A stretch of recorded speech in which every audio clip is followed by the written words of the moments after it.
Hey everybody, welcome back to Allison Unfiltered. Oh my gosh, I have Matt Keegan here today with us, and I'm so excited. So, Matt, thank you so much for joining us. This is going to be really, really cool. This is going to be some info. Yeah, great. Yeah, this will be some info that you guys haven't heard before. So, how I ran across Matt, he is singer, songwriter, the whole nine yards. He's gone viral on TikTok and Facebook and all the good stuff. And I came across one of his reels one night. And I don't go through reels a whole lot, so it was totally God that led me to you. I know that for a fact, right? And I'm going through this reel, and you're talking about how they're cutting fentanyl with xylazine. Did I say that right? Okay. You said it correctly, yeah. And I was just floored with what you were talking about. So, first and foremost, tell me a little bit about you. I want to hear your story. You have an incredible story of recovery, and I just want to hear it all. So give me whatever. Well, give me what you got, Matt, and just tell us like how it kind of started and all of it. Okay, great. Yeah, I can definitely do that. We're pretty far removed from where to the xylazine video to back, so we can go all the way back. Let's just say when I was first born. I was born into some pretty crazy, chaotic situations. My very first memory as a kid is of my dad being taken away by the police, and it's either being like a domestic violence dispute with him and my mother, and that was a back and forth thing that happened for a lot of my childhood with those two. So I would kind of bounce back and forth between mom and dad pretty much my whole life. I never stayed at the same school for longer than a year. I moved around from city to city. Mom moved around a lot. She struggled with alcoholism pretty bad. She was one of those ones that once she started, she couldn't stop drinking, and there would be some insane consequences because of that behavior. And I was kind of always on the receiving end of that, and just had to deal with a lot of crazy things that kids shouldn't have to deal with. But sometimes that's just the cards that people are dealt, right? So we moved around a lot, and I was one of those kids too that swear I was never going to do drugs because I would always say I learned from my mom never to do stuff like that. My dad never did drugs growing up. He just worked a lot. He was a workaholic, but he never smoked cigarettes. He didn't drink. He didn't do nothing like that. Early 2000s, I'd say mid 2005, 2006, right as the opioid epidemic was really beginning to get out of hand, mom and dad decided to get back together after not being together for quite some time. And some way or another, they ended up getting plugged into this doctor who was just, prescribing them insane amounts of pills. And I was kind of in that space where I had just started kind of experimenting with drugs, drinking here and there, maybe smoking a little weed. Then I started dabbling with and stuff like that. And I ended up having this really bad acid trip that I just didn't come out of, and like I stayed in my room for like 5 days, like still hallucinating, having this terrible anxiety, like, am I going to be stuck like this forever? And still to this day, I still have visual hallucinations very slightly. Like I'll just see things, patterns run and tracers from the hands when you move those. That's just with me forever. But then it was all brand new to me, so I started having these bad panic attacks, and that's when my mom caught me freaking out, having these panic attacks, losing my mind, and she's like, "Well, why don't you try this pill? This will calm me down." It was Xanax, Oh, wow. and boy, was it wonderful. I was about 16 at this time, so I'm having this nasty anxiety wherever I go. I'm having panic attack. If I leave my house, having panic attacks. If I go anywhere, I'm having panic attacks. So we go see a doctor, and I'm already on Adderall. I've been on Adderall on and off my whole life because I was a rambunctious kid because, nobody taught me anything else how to deal with my emotions or anything like that, so I acted out. So I'm already on Adderall. The doctor also decides to put me on 2 milligrams a day of Xanax, which is a very high dose for a 16-year-old. Whoever let this doctor prescribe Xanax should not, they didn't. Doctor didn't ask me what my diet was like. Doctor didn't ask me, what was going on at the house. Do I do any sort of breathing techniques? Am I aware of stress or any of that? Doctor just said, oh, he's having anxiety. Boom, 60 milligrams of Xanax. So that's kind of how I got my start, and I really liked that start. And then of course, then I started going through mom and dad's things, looking around. I don't know how that started, but some point I started just stealing pills from them. That's when I discovered Perks, Percocet, OxyContin, and this was back '05, '06, '07. You can get these by the boatload back then, and that's what we did. So I ended up dropping out of school in the seventh grade, signing up to do econ homeschooling. That didn't happen. My house turned into the party house. Mom and dad would blow down drugs with me. We'd do pills together. I started discovering that I could make these pills for free because Dad had quite a bit of money, and I could go get him pills. Hey Dad, I'll go get these for you. They're $6 a pop, but they're really $3 a pop. So I'm getting them by the hundreds. I'm making all these free pills, and that's kind of how I became a drug dealer at 18 years old. Wow. And then also, my house being the party house, everybody comes to my house, and now they're coming there, and I start dabbling with a little bit of everything. Before I know it, I'm just doing all the drugs. I mean, and this was a different time, back in the day. There was no such thing as fentanyl. People did not, typically overdose. It was a very, very rare, far and few between thing, So it was just parties on, let's go, and that's all I wanted to do. I wanted to be a successful drug dealer, and I wanted to have the best party house, and that was like my big thing. So I did that for a long time, probably from 18 to about 25. That was my whole existence. In between there, I was a death metal drummer. I played in some death metal bands, played a lot of guitar, played a lot of big shows, opened up for a lot of sweet bands, lived like a semi wannabe rock star life, thinking that we're all hot stuff because we're doing all these drugs and playing all these pretty big shows, in Cleveland, Columbus. We had a pretty decent following, and this was all before social media too. So, it was a lot more intimate, and it was just a fun experience. And to be honest, a lot of people don't have positive things to say about their addiction. There was a time for me when it was fun, and that was the time it was fun. It was a lot of fun. In hindsight, certainly do wish there was other things that I could have been doing with my life, but it's just where I was at, and it's what I've done. I've made peace with my past. Yeah, So I can things relate elevated to to a that point. too. I could totally relate to that part of it. Like, my addiction was fun.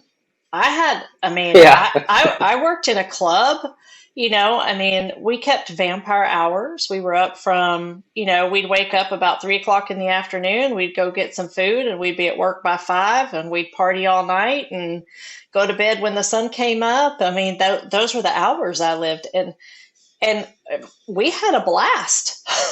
Like, that was the hardest part about it Hmm. is we had so much fun, but it got to the point where, like, the come down wasn't worth the high, right? That you had to do so Sure. much to get so high, and the come down was just miserable, laying in the bathtub, snorting water up your nose to get the rest of the cocaine down your sinus cavities. Yep. You know those days, right? And it's just like, I oh, sure do. yeah, is it even worth it? But yeah, so I feel that for sure. Like, the party was real. The party was real. The party was fun, and then glad you kicked in right there because there was a point where it was fun, and it just suddenly kind of became not fun. And whereas, we didn't really view ourselves as hardcore Hmm. druggies because we just did pills and we thought we were fancy with our pinkies out doing our pills. We looked at people who did like heroin and meth or smoked crack as like gross people. Like we would never be around those type of people. Those people are disgusting. You know what I mean? And slowly we evolved into those people. You know what I Right. mean? There was this, I remember one time after like 5 years of just unmitigated buy as many pills as you want, sell as many as you want, chaos, something happened to where there was a drought and you could not get pills. And for the first time, then we found out we're addicted to these. We're going to be sick. That's when I found out what it means to be dope sick. I never knew because we never ran out for years. So we're sick and they're charging like Wow. $15 a pill when they used to be three.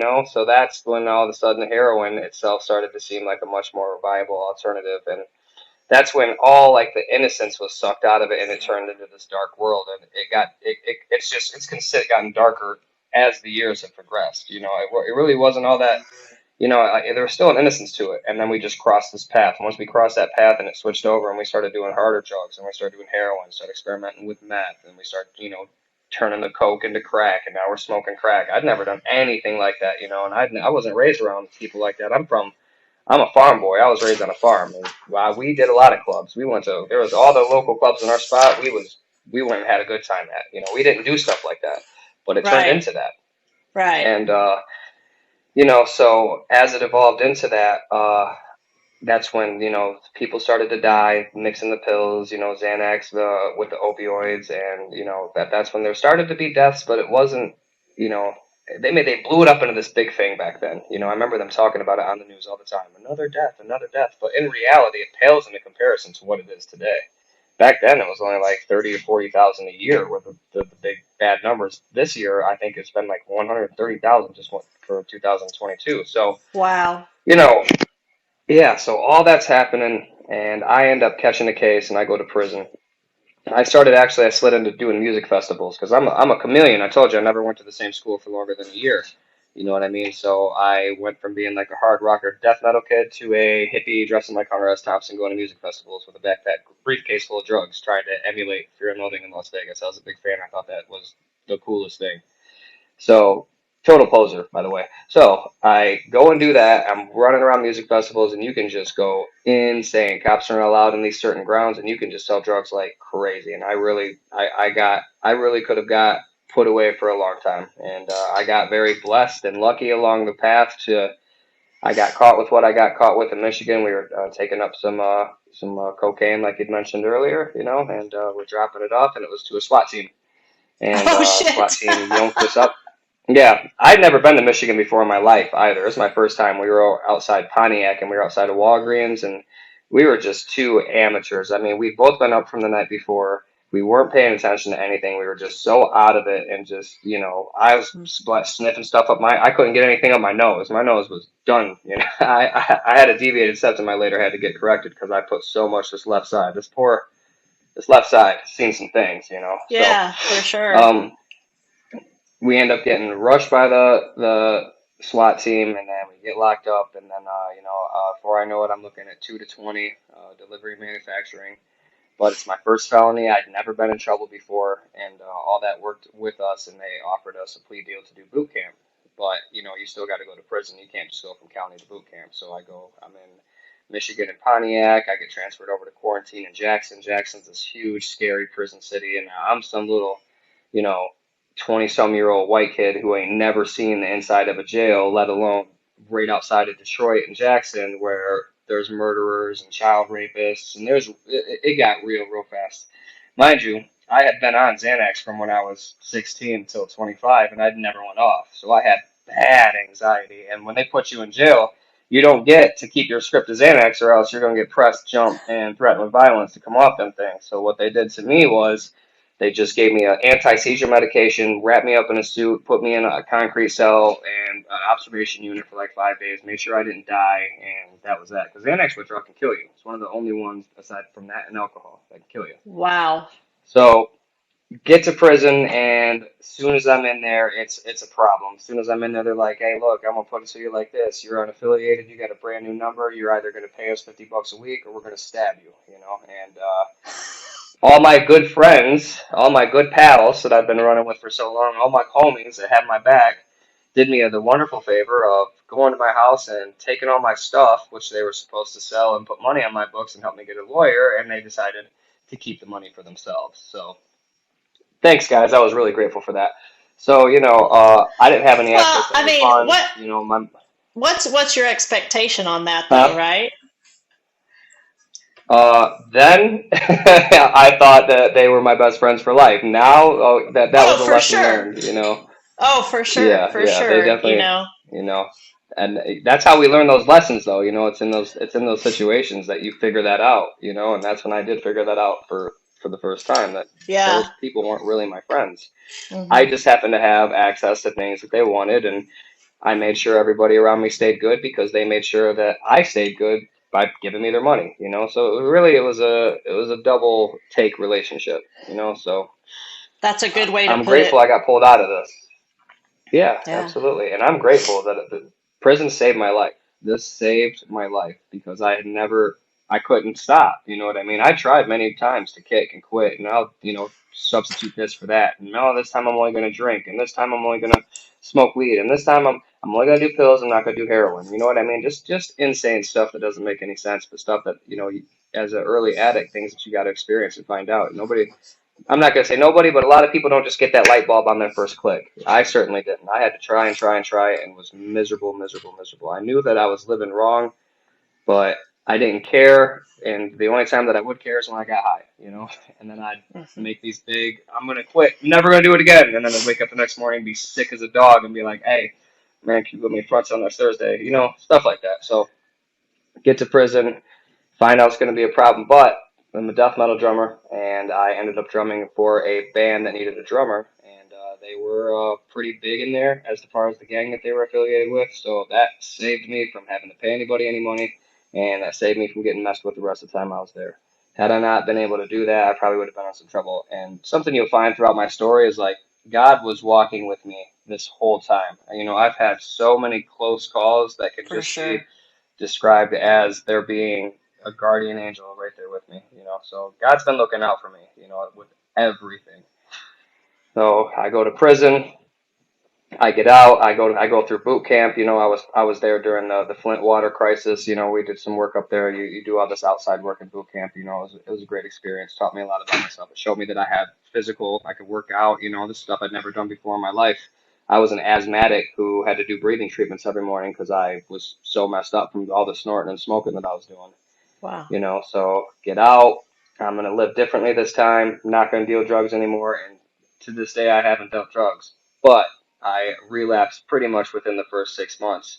Not this time on any illicit drugs because this is when fentanyl started coming out and you started hearing about people really dying. You know, so I dabbled with it briefly and I did not like the effects of fentanyl. It scared the hell out of me. I did it one time and I was convinced I was gonna die, and I was just like, there is nothing pleasant about this experience. You know what I mean? Like I like a drug that's gonna make me feel good, not one that's gonna make me think that I'm going to die. You know, Sure. so that was Sure. it. That so this time around, I started going and seeing doctors, and you know, I told you I'd seen doctors on and off my whole life, so I can easily talk to doctors and get what I need. So before I know it, I got 5 different prescriptions, and I'm working a job. I have a fiance.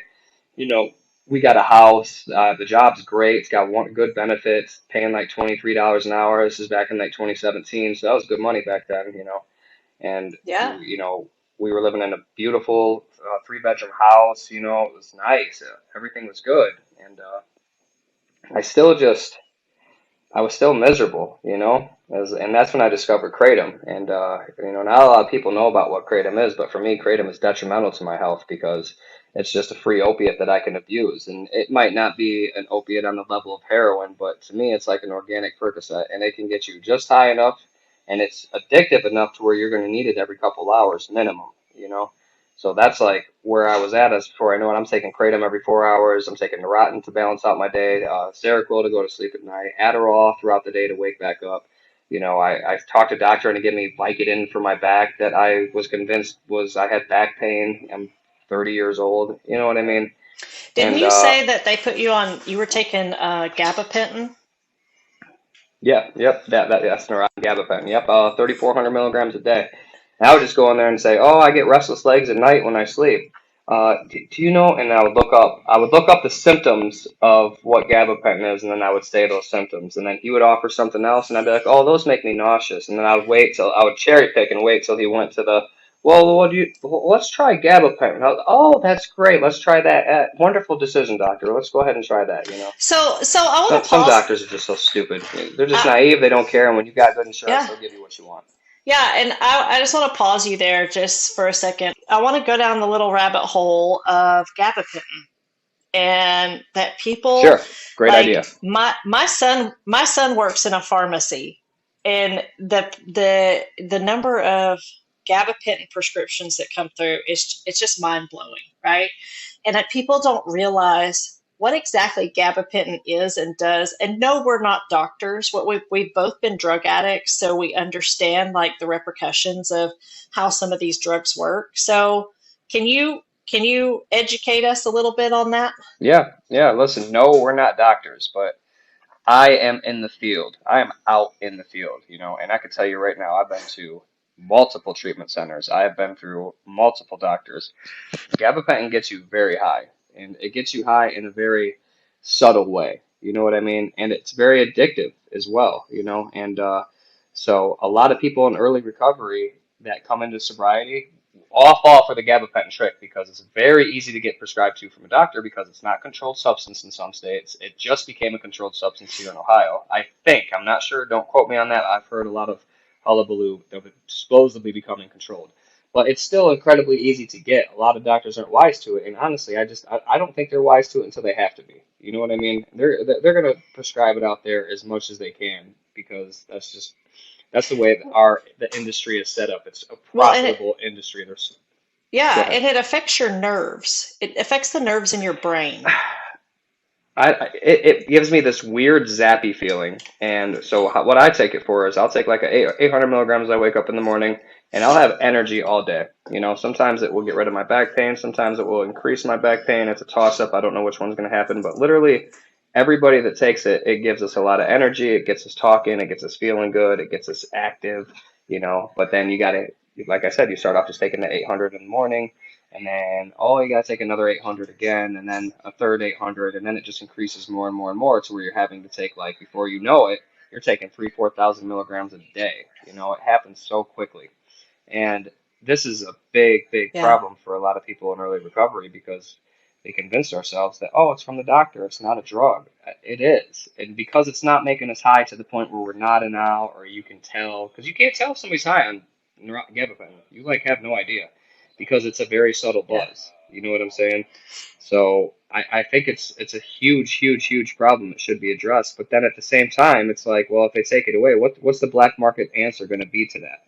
You know what I mean? Because when they Right, but took the thing is too opioids is away, it only yeah, but the gabapentin only masks the symptoms. It oh doesn't yeah, stop the pain. It absolutely, just masks everything. It's not a absolutely, solution.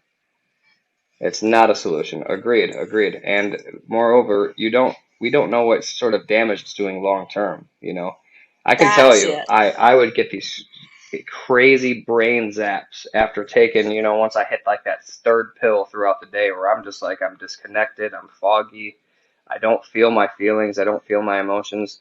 I am so much better off being off that. I can't tell you. And I struggled with gabapentin for a while because it's just so easy to get. They're dirt cheap. You get them by the 90, and people sell them like crazy, you know, and they're all over. It's like a new version of how Percocet was back in the early 2000s, you know.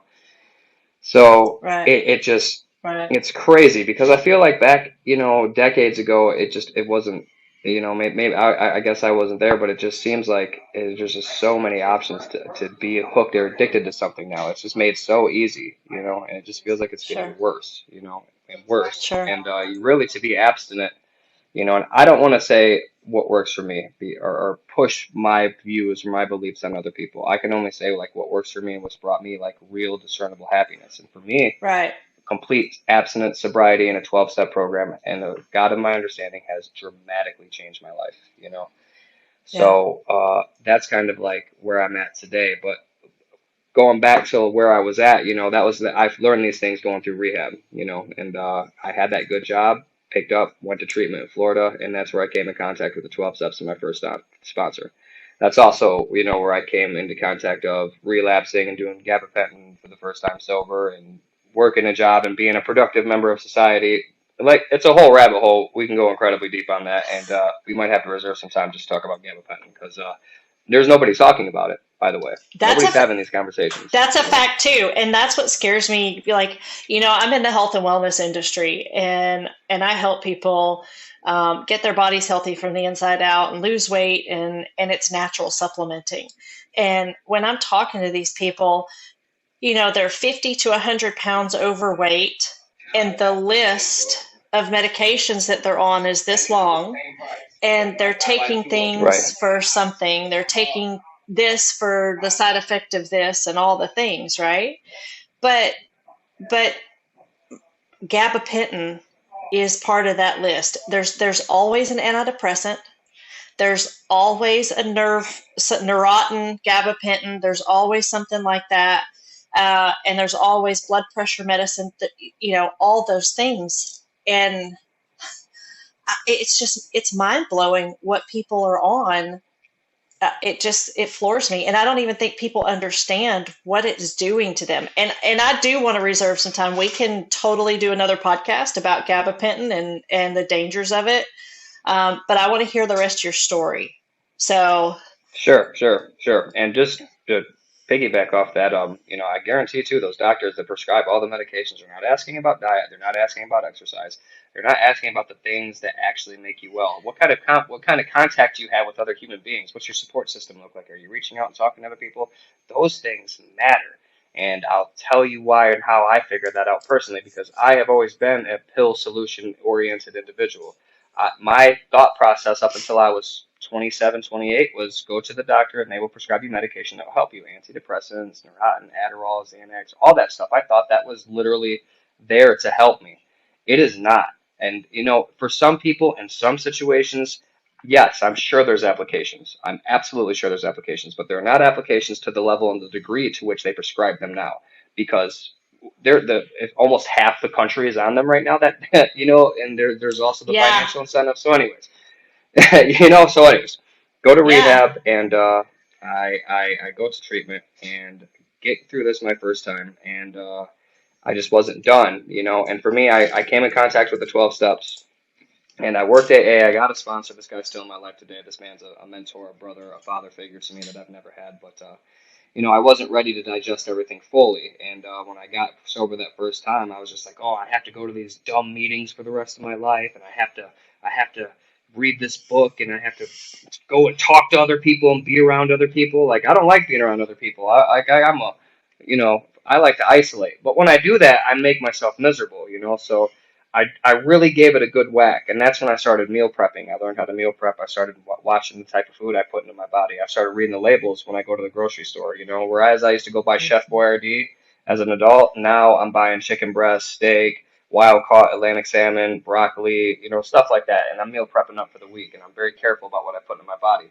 I started exercising, 5, 6 days a week. I started making meetings, getting a support system, and I honestly felt the best I ever felt my entire life in that space. But the ingredient that still was missing was my willingness to just want to stay and do this, because I thought that once you got through the steps, you just got to go be normal. And for me, that just wasn't the case.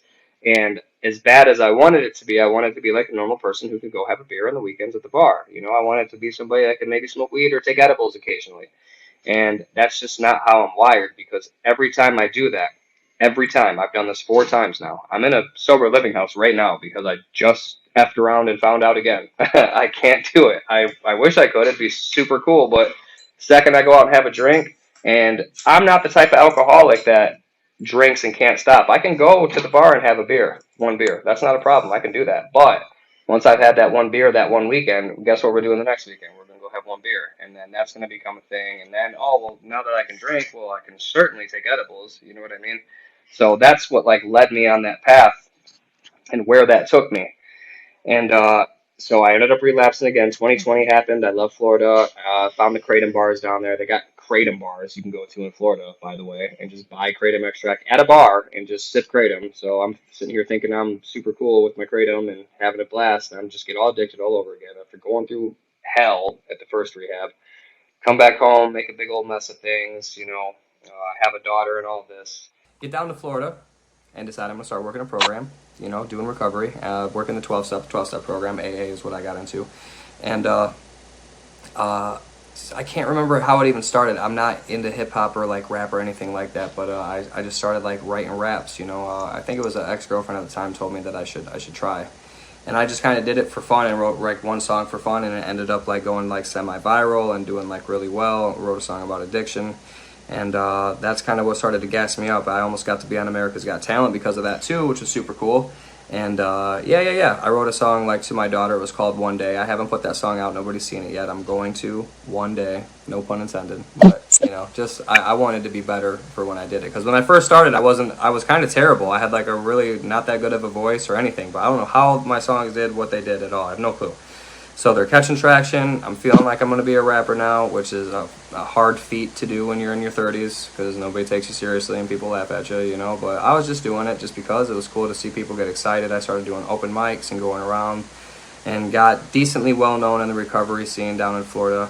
Well, then 2020 ends up breaking out, and I ended up relapsing because I'm convinced the world's going to end. So I come back home, run my life into the dirt. Get back out, go to treatment again up here in Ohio at an awful Medicaid place. There was bed bugs there. I had welts all over my body from the bed bugs biting me up, and the clinical team refused to acknowledge it was happening. Me and the night tech found bed bugs in my bed, but we flushed them down the toilet because we didn't bring them over in a bag. They didn't want to acknowledge that we had the bed bugs thing going on. So leave from there. Then I really try to start some serious sobriety, you know, and I really decide I'm really going to get into these 12 steps. And I'm still making the platform. I start like posting stuff on TikTok and on Facebook.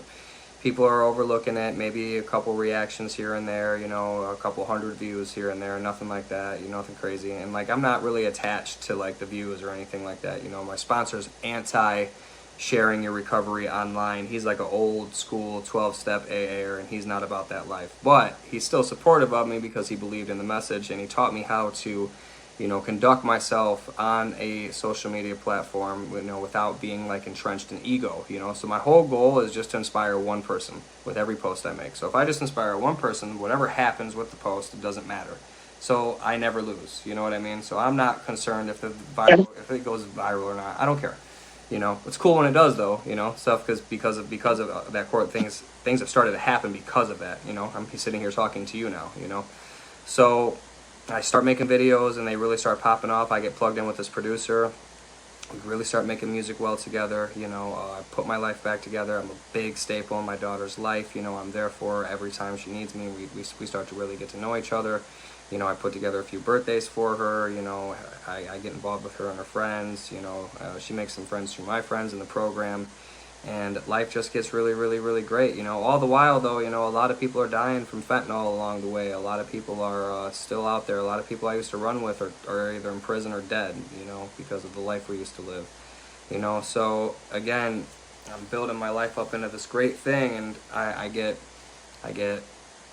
resentful towards the program again, like, oh my gosh, do I really have to do this for the rest of my life? Like, it's so crazy that this will give me, the program will give me all these things, and then I'll say, oh, do I really have to do this for the rest of my life? I can't believe I have to do this. It's so terrible having to make these meetings and go hang around with people who love me and want nothing from me and just want to see me grow and do better. It's just so terrible. I hate it. You know, so get resentful after about my 2 years. I go to Columbus, and this is where things kind of get a little sticky. And, you know, this is something I've had to come clean with my platform with, is I relapsed while having the recovery platform that was going viral, and I'm helping people in the treatment, and relapsed on kratom again, you know. And, you know, there's a little divide on if some people will debate if it's a relapse or not, because some people don't look at kratom as a relapse. I do, because I abused it. I got high off of it. It altered my mental. It made me miserable, depressed. I wanted to take my own life. I wasn't working at any sort of like program, practicing any principles, helping the next person. I mean, of course, you know, I helped a lot of people online, but I made that my God, and I didn't make the recovery and my higher power my focus. I made the platform and the music and the songs, and oh, it's going viral, that means something, and it doesn't mean anything, you know. You could have, there's people that I know personally that have 1 million followers across all socials, and they are the loneliest, most depressed people I've ever met. You know, they're so sad and so lonely, but yet they cling on to their platform, and they'll go live, and they'll produce this aura that everything's great. But I know them in real life, and they don't have a single friend to speak of. You know, and I was there myself. Right. So what I've done now is I ended up telling my platform everything that happened. Right. Hey guys, I relapsed. This is what went down. I'm sorry. I suck. I'm going to a sober living. You know, I'm going to get better. I need to be surrounded by recovery because I can't do it by myself. I've tried every which way. I was convinced I was going to either have to go on Suboxone or get the Vivitrol shot to get off of this stuff finally. But I didn't have to do either of those things. You know, not that there's anything wrong with either of those steps, but for me, I didn't want to be a slave to another substance. I just wanted to be free. So I came here, you know, I went through detox. I went through the sober living. And once I got to the sober, well, I went to detox like a few weeks before, but I sat there dry, losing my mind, you know, not doing anything, still in Columbus, working a serving job, and then I transitioned into the sober living. So I came straight to the sober living. It was a really good program. You know, they make you go to class 7 days a week when you first get here, 7 days with no exceptions. And you're making meetings, you're surrounded by other guys doing the right thing, and it was just a really positive experience. You know, my buddy was here, and I'm in Columbus, and I got it going on. If you're looking at me from the outside, you know, my buddy's here with, you know, no 2 pennies to rub together, and this guy's waiting for a food card that he's going to get approved in a week to buy himself a birthday dinner, and he sounds so much happier than me. Meanwhile, I just took one of my, you know, my girlfriend out to you know, one of the fanciest steak places in all of Columbus. You know, we had $300-400 on the meal, and I was miserable, you know, so unhappy. And that's when I truly digested and understood, you know, that none of that, nothing, no matter what the degree of your success, your career, your life, your finances, none of that's going to make you happy.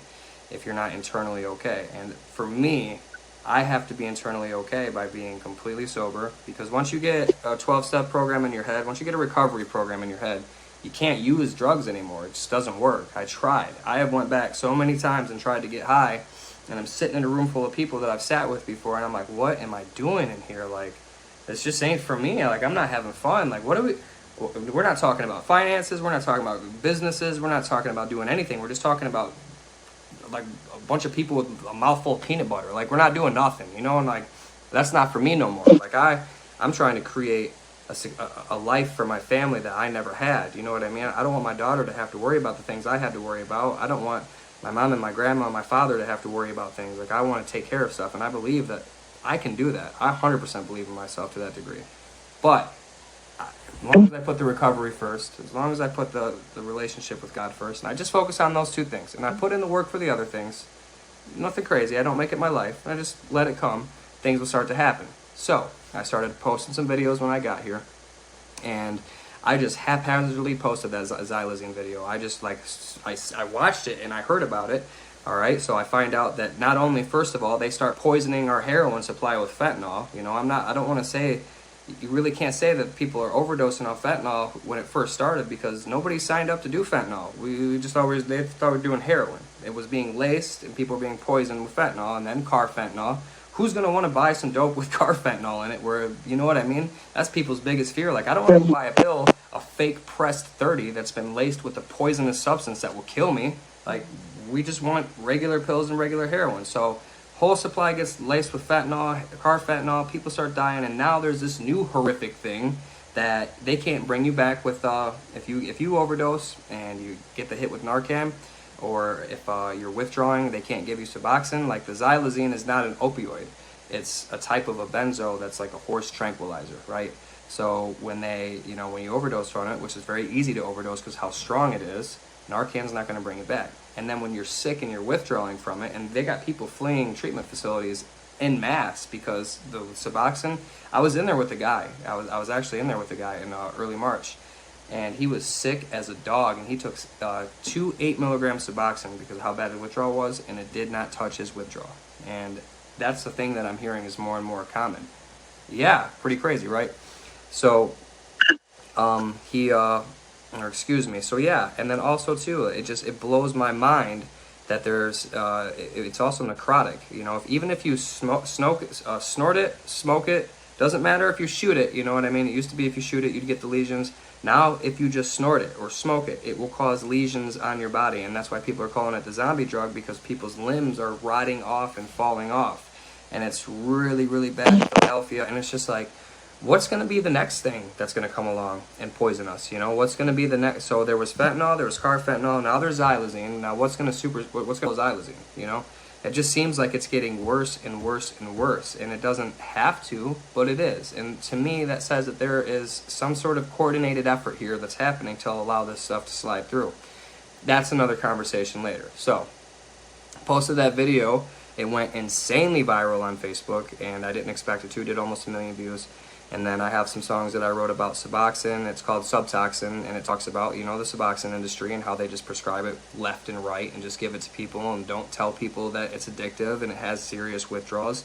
You know, they'll lie to you and say, oh, we can taper you down, and there won't be. And for a very minute percent of the population, yeah, you can get tapered down and not have withdrawals. But for the rest of us, you're going to be sick for 4 weeks. I've done it, and the reason that video did like 1.1 million views is because so many people have been sick too, you know, and I'll get a lot of flack from the MAT community that says I'm harming people sharing this information, and it's just my lived experience. It's not that I'm attacking anybody who takes Suboxone. I've taken Suboxone every time I've went through detox. Suboxone is a good thing. It has its uses. But do there need to be family doctors giving it now? Do they need to be prescribing it for pain like they are now? Does it need to be prescribed like it is now? Because that medication has hooks. And that's just what the whole purpose of my platform is to lift people out of that and be like, look, I can help you with some resources. I can help you find treatment resources all over the country. It's not hard. It's a website. I can help you, guide you, walk you through that situation and help you find it if you got insurance or if you don't. And I'll sit there and I spend a lot of time answering messages for people and helping them find insurance to get them, you know, because a lot of people don't know how to go about it. It's very easy.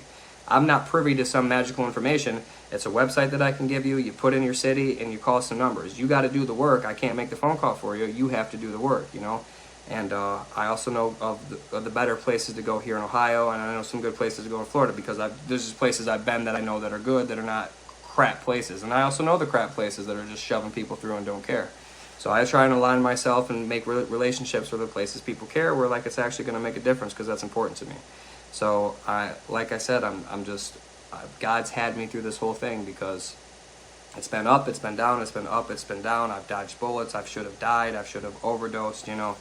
And I've just been lucky enough and blessed enough to like be here today to be able to share this story with you and like get this out for anybody else, you know. So if people are interested and that's the type of stuff they want to follow, or there's more information, you know, don't even just look me up. It's all over the place, you know. You just got to find the right people, and the information is out there. You just have to have discernment, so you're not, you know, following the wrong people, because there's also a lot of bad actors out there too, you know. Yeah. And I'm super grateful that you're here. I want you to tell everybody how to find you on Instagram and Facebook. Super easy. It's just my first and last name, Matt Keegan. Just MattKeegan, Recovery. Oh, nobody's ever heard of that combination before. Matt Keegan Recovery. On Facebook, on TikTok. All my songs are on all the streaming services. You can go to Apple Music, Spotify, just put in Matt Keegan, and then I'll pop up. And then I got stuff on YouTube. I have 2 different YouTube channels. Just a topic channel with all my songs, which is Matt Keegan Topic. And then I have like a other YouTube channel with like my embarrassing first videos. And, you know, if you want to go back and see those, just Matt Keegan. So. Oh yeah, that's the good stuff. So last thing, what is the best piece of advice that you think you can give someone? Get willing, you know, get willing. And what I mean by that is when I first came here, you know, I had a lot of presumptions on how that this should be. But for this to really work for me, I had to be willing to do some uncomfortable things, you know, and I had to sit with some feelings and some emotions that are very unpleasant, sober, you know. I've had to call grown men and ask for help. I don't like asking for help, you know, but it's important that I do that today, because I can't do this by myself, because when I'm by myself is when the enemy attacks, and the enemy is so good at attacking me when I'm by myself. But when I'm surrounded with my boys, when I got God all around me, I have extra layers of protection, you know. I would give anybody that first advice: just be willing to try this, you know. I tell people all the time, you have nothing to lose. You know, so many people have these big resentments against the 12 steps, and I don't want to follow. All they do is talk about God. It has nothing to do with God. It's a spiritual program, not a religious program. Everybody has a different conception of God. I was literally in here with a dude with 666 tattooed on his leg, and he saved my life. And he does not believe in God. You know, it's nothing to do with God. It's everything to do with your willingness and an entire psychic change.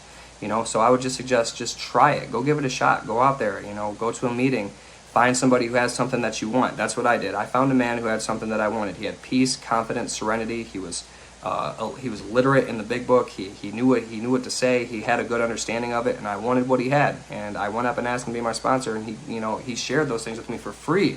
He taught me how to be a better father. He taught me how to be a better son. He taught me how to be just a better man overall, you know, and helped me really build a relationship with God like I'd never had in my life. He actually just made assistant pastor at his church, and this dude was a scumbag 8 years ago, you know.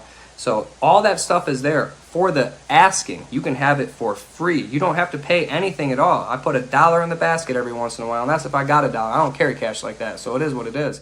But if you want it, it's there. It's just be willing to go put in the work and be willing to go be uncomfortable, and it will dramatically change your life. I promise you. I was a piece of trash, just a piece of garbage for a long time, and I'm a pillar of my community now. And people, you know, actually look at me like a human being today. You know, not just a junkie. If you've seen old pictures of me, you'd understand. I'll send you some after this. But yeah, so I know that was a mouthful, but Yeah, definitely.